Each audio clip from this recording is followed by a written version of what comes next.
खालिद का घोड़ा मदीने की तरफ चला जा रहा था। उसके जहन में फिर खुबैब बिन अदी और ज़ैद बिन अल-दस्ना आ गए। लोग उनकी बोलियां बड़बड़ कर दे रहे थे। आखिर सौदा हो गया और कुरैश के दो आदमियों ने उन्हें बहुत से सोने के इवज खरीद लिया। ये दोनों आदमी उन दोनों सहाबियों को अबू सुफियान के पास ले गए। हमने अपने अकीदे से हटकर मोहम्मद सल्लल्लाहु अलैहि वसल्लम के पास जाने वाले इन दो आदमियों को इसलिए खरीदा है कि इन अहले कुरैश के खून का इंतकाम लें जो उहद के मैदान में मारे गए।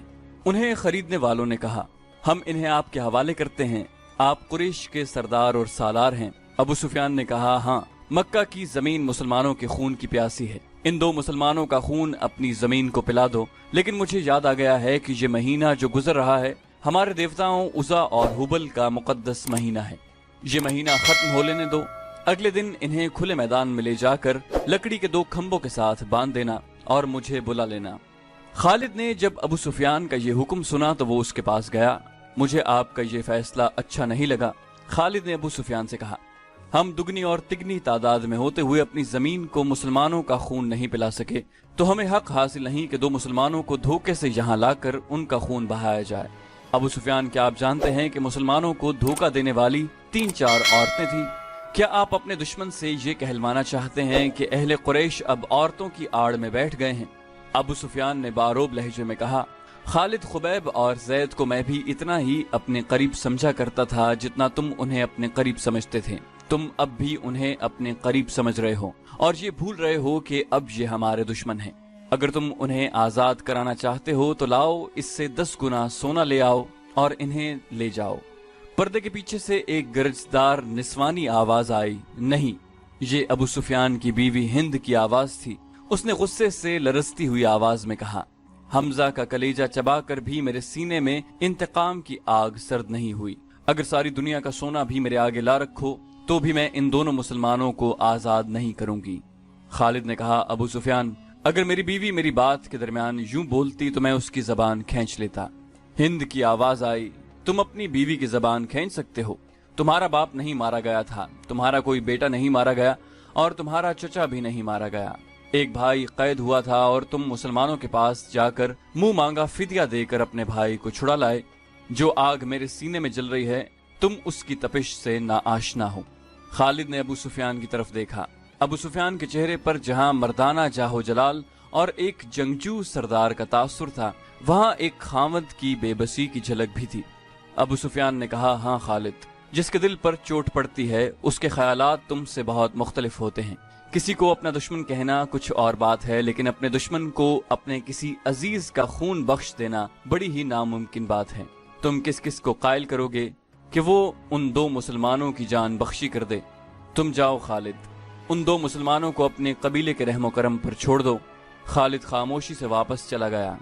फिर खालिद को वो भयानक मंजर याद आया जब बाहर मैदान में लकड़ी के दो खंभों के साथ खुबैब रज़ियल्लाहु अन्हु और ज़ैद रज़ियल्लाहु अन्हु बंधे खड़े थे।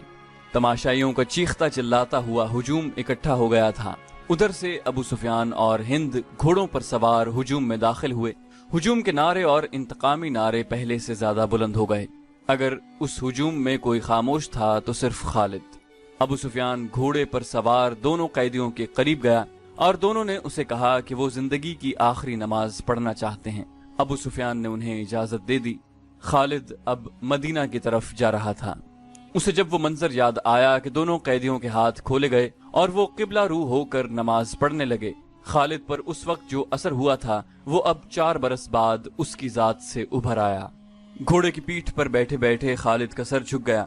खुबैब बिन अदी और ज़ैद बिन अल-दस्ना हुजूम की चीखों पुकार से लाताल्लुक अपनी मौत से बेपरवाह खुदा के हुजूर रुकू और सुजूद में महव थे। उन्होंने निहायत इत्मीनान से नमाज पढ़ी, दुआ के लिए हाथ उठाए। कोई नहीं बता सकता कि उन्होंने खुदा से क्या दुआ मांगी। उन्होंने खुदा से ये नहीं कहा होगा कि दुश्मन उन्हें आजाद कर दे। वो उठे और खुद ही लकड़ी के खंभों के साथ पीठें लगाकर खड़े हो गए। अबू सुफियान ने बड़ी बुलंद आवाज से खुबैब रज़ियल्लाहु अन्हु और ज़ैद रज़ियल्लाहु अन्हु से कहा, ओ बदकिस्मत इंसानों, तुम्हारी किस्मत और जिंदगी मेरे हाथ में है। अपनी जबानों से कह दो कि हम इस्लाम को तर्क करते हैं और अब हम अहले कुरैश में से हैं और 360 बुतों को बरहक मानते हैं। ये ऐलान कर दो और अपनी जिंदगियां मुझसे वापस लो। अगर नहीं तो मौत को गले लगा लो। ये भी सोच लो कि तुम्हारी मौत सहल नहीं होगी। ऐ बातिल के पुजारी अबू सुफियान, ज़ैद रज़ी अल्लाह अन्हु की आवाज गरजी, हम लानत भेजते हैं पत्थर के इन बुतों पर जो अपने ऊपर बैठी हुई मक्खी को भी नहीं उड़ा सकते। हम लानत भेजते हैं उज़ा और हुबल पर जो तुम्हें अगले जहान दोज़ख की आग में फेंकेंगे। हम पुजारी हैं उस एक अल्लाह के जो रहमान और रहीम है, और हम आशिक हैं मोहम्मद सल्लल्लाहु अलैहि वसल्लम के जो अल्लाह के रसूल हैं। खुबैब रज़ी अल्लाह अन्हु ने बुलंद आवाज से कहा, मेरा रास्ता वही है जो ज़ैद ने तुम्हें दिखा दिया है। ऐ अहले मक्का, सच्चा वही है जिसके नाम पर हम कुर्बान हो रहे हैं। हमें नई जिंदगी मिलेगी जो इस जिंदगी से बहुत ज्यादा हसीन और मुकद्दस होगी। अबू सुफियान ने हुक्म दिया, बांध दो इन्हें इन खंभों के साथ, ये मौत का जायका चखने के मुश्ताक हैं। दोनों के हाथ पीछे करके खंभों के साथ जकड़ दिए गए। अबू सुफियान ने घोड़ा मोड़ा और हुजूम की तरफ आया। उज़ा और हुबल की कसम, अबू सुफियान ने बुलंद आवाज से हुजूम से कहा, मैंने अपने कबीले में कोई एक भी ऐसा नहीं देखा जो अपने सरदार पर इस मोहब्बत और इसार से जान कुर्बान करने के लिए तैयार हो जिस तरह मोहम्मद के पैरोकार उसके नाम पर फिदा होते हैं। हिंद अपने घोड़े पर सवार कुछ दूर खड़ी थी। उसके करीब उसके चंद एक गुलाम खड़े थे। एक गुलाम ने अपने आकाओं को खुश करने के लिए जोश का ऐसा मुजाहिरा किया कि बर्छी तान कर दोनों कैदियों की तरफ किसी के हुक्म के बगैर बड़ी तेजी से दौड़ा और खंबे से बंधे ज़ैद रज़ी अल्लाह अन्हु के सीने पर बर्छी का इतना जोरदार वार किया कि बर्छी की अन्नी ज़ैद की पीठ से बाहर निकल गई। ज़ैद बिन अल-दस्ना फौरन शहीद हो गए। उस गुलाम ने सीना तान कर हुजूम की तरफ खिराज तहसीन की तवक्को से देखा, लेकिन हुजूम कुछ और ही किस्म का शोर बुलंद करने लगा। तमाशाई कहते थे कि ये कोई तमाशा नहीं हुआ, ये मुसलमान इतनी सहल मौत के काबिल नहीं, हमें कोई तमाशा दिखाओ। कत्ल कर दो इस गुलाम को जिसने एक मुसलमान पर इतना रहम किया कि उसे इतनी जल्दी मार डाला। हिंद ने दबी आवाज में कहा। कई आदमी तलवारें और बर्छियां लहराते उस गुलाम की तरफ दौड़े, लेकिन बहुत से आदमी दौड़कर उन आदमियों और गुलाम के दरमियान आ गए। खबरदार, पीछे खड़े रहो। एक आदमी ने जो घोड़े पर सवार था ललकार कर कहा, अरबी खून इतना बुज़दिल नहीं कि दो आदमियों को बांध कर मारने के लिए कुरैश का पूरा कबीला इकट्ठा हो गया है। खुदा की कसम, अबू सुफियान की जगह अगर मैं होता तो इन दोनों आदमियों को आजाद कर देता। ये हमारा खून है और ये हमारे मेहमान हैं, हम इनसे मैदान जंग में लड़ेंगे। ये खालिद था। हुजूम में से कई आवाजें सुनाई दी, ये ठीक कहता है, दुश्मन को बांध कर मारना अरब की रिवायत के खिलाफ है। तमाशाइयों के हुजूम में से बेशुमार आवाजें ऐसी सुनाई दे रही थीं जो कहती थी कि हम तमाशा देखेंगे, हम दुश्मन को इस तरह मारेंगे कि वो मर मर कर जिए। थोड़ी देर बाद तमाशाइयों का हुजूम दो हिस्सों में बट गया कि एक गिरोह खुबैब रज़ी अल्लाह अन्हु के कत्ल के खिलाफ था, इसे वो अरब की रिवायती बहादुरी के मुनाफी समझता था, और दूसरा गिरोह खुबैब रज़ी अल्लाह अन्हु को तड़पा तड़पा कर मारने के नारे लगा रहा था। खालिद ने जब अहले मक्का को और दूर दूर से आए हुए तमाशाइयों को इस तरह एक दूसरे के खिलाफ नारे लगाते देखा तो वो दौड़ता हुआ अबू सुफियान तक गया। खालिद ने कहा, देख लिया अबू सुफियान, देख लें यहाँ मेरे कितने हामी हैं। एक को मार दिया है, दूसरे को छोड़ दें, वरना अहले कुरैश आपस में टकरा जाएंगे। हिंद ने खालिद को अबू सुफियान के पास खड़े देखा तो वो समझ गई कि खालिद भी खुबैब रज़ी अल्लाह अन्हु की रिहाई का हामी है। हिंद ने घोड़े को ईड़ लगाई और उन दोनों के पास जा पहुंची। खालिद, हिंद ने सख्त बिफरी हुई आवाज में कहा, मैं जानती हूं तुम क्या चाहते हो। क्या तुम अबू सुफियान को अपना सरदार नहीं मानते? अगर नहीं तो यहां से चले जाओ, मैंने जो सोचा है वो होकर रहेगा। अबू सुफियान ने कहा, खालिद, अगर तुम समझते हो कि मेरा हुक्म और मेरे इरादे सही नहीं तो भी मुझे इन पर अमल करने दो। अगर मैंने अपना हुक्म वापस ले लिया तो ये मेरी कमजोरी होगी, फिर लोग मेरे हर हुक्म पर ये तवक्को रखेंगे कि मैं अपना हुक्म वापस ले लूं। खालिद को आज मदीना की रियासत में याद आ रहा था और उसे अफसोस हो रहा था कि उसने अबू सुफियान का हुक्म मान लिया था। खालिद की खूबियों में सबसे बड़ी खूबी नज़्म व नस्क और अपने सरदार की इताअत थी। उसने अपने सीने पर पत्थर रखकर सिर्फ इसलिए अबू सुफियान का हुक्म मान लिया था कि अहले कुरैश में हुक्म उदूली की रिवायत कायम न हो। अबू सुफियान ने दो गिरोहों में बटे हुए तमाशाइयों से बुलंद आवाज में कहा, ऐ अहले मक्का, अगर आज यहाँ दो मुसलमानों के कत्ल पर हम यूं बट गए तो हम मैदान जंग में भी किसी न किसी मसले पर बट जाएंगे और फतह तुम्हारे दुश्मन की होगी। अगर अपने सरदार की इताअत से यूं इन्हिराफ करोगे तो तुम्हारा अंजाम बहुत बुरा होगा। हुजूम का शोर गूगा कम हो गया, लेकिन खालिद ने देखा कि अहले मक्का के कई एक सरदार चेहरों पर नफरत के आसार लिए वापस घरों को जा रहे थे। انہیں دیکھ کر بہت سے لوگ بھی جو تماشا دیکھنے آئے تھے واپس چلے گئے۔ خالد وہاں رکنا نہیں چاہتا تھا، لیکن وہ خطرہ محسوس کر رہا تھا کہ دونوں گروہ آپس میں ٹکرا جائیں گے۔ اس کے اپنے قبیلے کے زیادہ تر لوگ تماشائیوں میں موجود تھے، وہ کم از کم اپنے قبیلے کو اپنے قابو میں رکھ سکتا تھا۔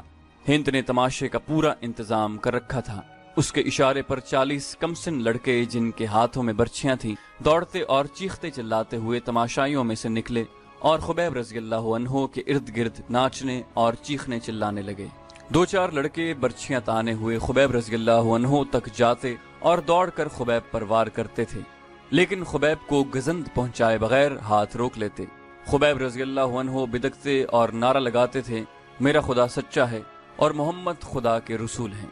چند اور لڑکے اس طرح برچھیاں تان کر ان پر ہلہ بولتے جیسے خبیب رضی اللہ عنہ کے جسم کو چھلنی کر دیں گے، لیکن وار کر کے وار روک لیتے۔ خبیب کے بدکنے پر تماشائیوں کا ہجوم داد و تحسین کے نعرے اور کہے لگاتا۔ لڑکوں کا یہ کھیل کچھ دیر جاری رہا۔ اس کے بعد لڑکوں نے یہ طریقہ اختیار کیا کہ برچھی کا وار بڑی زور سے کرتے، لیکن خبیب کے جسم پر اتنا سا وار لگتا کہ برچھیوں کی انیاں کھال میں ذرا سی اتر کر پیچھے جاتی۔ بہت دیر تک یہی کھیل چلتا رہا۔ تماشائی داد و تحسین کے نعرے اور خبیب رضی اللہ عنہ اللہ اکبر اور محمد رسول اللہ کے نعرے بلند کرتے رہے۔ خبیب رضی اللہ عنہ کے کپڑے خون سے لال ہو چکے تھے۔ ابو جہل کا بیٹا اکرمہ ہاتھ میں برچھی لیے ان لڑکوں کے پاس جا پہنچا اور انہیں ہدایت جاری کرنے لگا۔ لڑکے اب اپنی برچیاں خبیب کے جسم میں چبھو رہے تھے۔ وہ گول دائرے میں گھومتے اور ناچتے تھے۔ خبیب رضی اللہ عنہ کے جسم کا کوئی بھی حصہ ایسا نہ رہا جہاں برچھی نہ چبھی ہو اور وہاں سے خون نہ ٹپک رہا ہو۔ ان کے چہرے پر بھی برچیاں ماری گئیں۔ جب بہت دیر گزر گئی اور لڑکے ناچ ناچ کر اور برچیاں چبو کر تھک گئے تو اکرمہ نے لڑکوں کو وہاں سے ہٹا لیا۔ خبیب رضی اللہ عنہ خون میں نہائے ہوئے تھے اور ابھی زندہ تھے اور ہر طرف دیکھ رہے تھے۔ ان کے نعروں میں کمی نہیں آئی تھی۔ اکرمہ ان کے سامنے کھڑا ہو گیا اور برچھی تان کر خبیب کے سینے میں اتنی زور سے ماری کہ فاصلہ کم ہونے کی وجہ سے برچھی خبیب رضی اللہ عنہ کے جسم کے پار ہو گئی۔ وہ شہید ہو گئے۔ ان کی لاشیں وہیں بندھی رہنے دو۔ ہند کی گرجدار آواز سنائی دی، اب کئی دن ان کی لاشوں کے گلنے سڑنے کا تماشا دیکھتے رہو۔ یہ واقعہ جولائی 625 عیسوی کا تھا جو خالد کو یاد آ رہا تھا۔ اس نے اپنے دل میں درد کی ٹیس محسوس کی۔ خبیب اور زید رضی اللہ عنہ کے قتل نے قریش کے سرداروں میں اختلاف کا بیج بو دیا تھا۔ جس طرح ان دو مسلمانوں نے آخری وقت نماز پڑھی اور اسلام سے نکل آنے پر موت کو ترجیح دی، اس نے قریش کے کئی سرداروں پر گہرا اثر چھوڑا۔ خود خالد نے اگر اسلام کی نہیں تو خبیب اور زید رضی اللہ عنہ کی دل ہی دل میں بہت تعریف کی۔ ابو سفیان اور اس کی بیوی ہند کے خلاف اس کے دل میں ناپسندیدگی پیدا ہو گئی تھی۔ اس نے اپنے آپ سے کہا کہ یہ جنگجوؤں کا شیوا نہیں تھا، یہ جنگجوؤں کو زیب نہیں دیتا۔ ایک روز وہ ان سرداروں کی محفل میں بیٹھا تھا جو رسول خدا صلی اللہ علیہ وسلم کے ان 2 اصحاب کے قتل کے خلاف تھے۔ کیا تم سب جانتے ہو کہ مارے جانے والے یہی 2 نہیں بلکہ 6 مسلمان تھے؟ خالد نے پوچھا۔ ایک نے جواب دیا، ہاں، یہ شارجہ بن مغیث کا کام ہے۔ وہ ان 6 مسلمانوں کو دھوکے سے پھندے میں لایا تھا اور اس کے پیچھے مکہ کے یہودیوں کا دماغ کام کر رہا ہے۔ خالد نے کہا، اور اس میں یوہاوا یہودن نے 2-3 اور یہودی لڑکیوں کو ساتھ ملا کر اپنے حسن کا جادو چلایا ہے۔ یوہاوا جادوگرنی ہے۔ ایک سردار نے کہا، بھائی کو بھائی کے ہاتھوں ذبح کرا سکتی ہے، کیا یہ خطرہ نہیں کہ یہودی ہمیں بھی ایک دوسرے کا دشمن بنا دیں؟ کسی اور سردار نے کہا۔ ایک بوڑھا سردار بولا، نہیں، وہ محمد کے اتنے ہی دشمن ہیں جتنے ہم ہیں۔ یہودیوں کا مفاد اس میں ہے کہ وہ ہمارے اور مسلمانوں کے درمیان دشمنی اتنی پکی اور اتنی شدید کر دیں کہ ہم مسلمانوں کا نام و نشان مٹا دیں۔ ہمیں مسلمانوں پر شک نہیں کرنا چاہیے، ایک سردار نے کہا، بلکہ ضرورت یہ ہے کہ ہم یہودیوں کو مسلمانوں کے خلاف زمین کے نیچے استعمال کریں، لیکن ایسے نہیں جیسے شارجہ نے کیا۔ خالد نے کہا، اور ایسے بھی نہیں کہ جیسے ابو سفیان اور اس کی بیوی نے کیا۔ کیا تم سب جانتے ہو کہ یوہاوا مکہ کے چند ایک یہودیوں کے ساتھ مدینہ چلی گئی ہے؟ بوڑھے سردار نے کہا، اور خود ہی جواب دیا، وہ مدینہ اور ارد گرد کی یہودیوں اور دوسرے قبائلیوں کو مسلمانوں کے خلاف ابھاریں گے۔ اسلام کے فروغ سے وہ لوگ خود خطرہ محسوس کر رہے ہیں۔ اگر محمد کا عقیدہ پھیلتا چلا گیا تو اور میدان جنگ میں محمد کے پیروکاروں کا جذبہ یہی رہا تو جو ہم دیکھ چکے ہیں تو خدائے یہودا کا سورج غروب ہو جائے گا، لیکن یہودی لڑنے والی قوم نہیں۔ خالد نے کہا، وہ میدان جنگ میں ہمارا ساتھ نہیں دے سکتی. مسلمانوں کے لیے وہ میدان جنگ میں زیادہ مہلک ثابت ہوں گے. ایک اور سردار نے کہا. وہ اپنی یوہاوا جیسی دلکش لڑکیوں کے ذریعے مسلمان سرداروں اور سالاروں کو میدان جنگ میں اترنے کے قابل نہیں چھوڑیں گے.